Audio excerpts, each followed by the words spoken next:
ప్రజలకు ప్రభుత్వానికి వారధిగా ఉంటున్న వాలంటీర్లు కూడా నాయకులే అని మంత్రి ధర్మాన వ్యాఖ్యానించారు.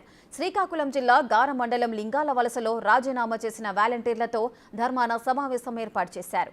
రాజీనామాలు చేస్తున్న వాలంటీర్లకు మంత్రి ధర్మాన దిశానిర్దేశం చేశారు.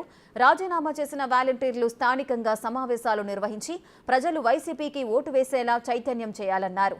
వాలంటీర్లను హేళన చేసిన చంద్రబాబు నాయుడు ఇప్పుడు వారికి 10,000 ఇస్తానని అంటున్నారని ధర్మాన మండిపడ్డారు.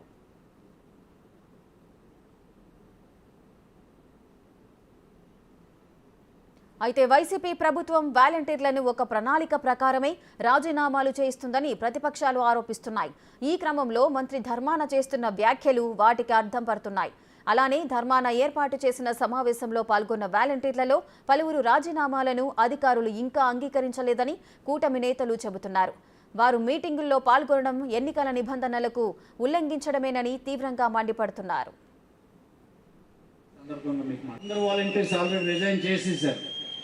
మీరే వాలంటీర్స్ అనేవాడు లేడు, అంత పార్టీ కార్యకర్తలే, పార్టీ నాయకులే, ఊర్లో ఉండేటువంటి పెద్దలు వాళ్ళని వీళ్ళని కలుపుకొని వర్క్ డివిజన్ చేసుకుని నిరంతరం టచ్లో ఉండాలి అని ఈ సందర్భంగా మీకు మనవి చేస్తున్నాను.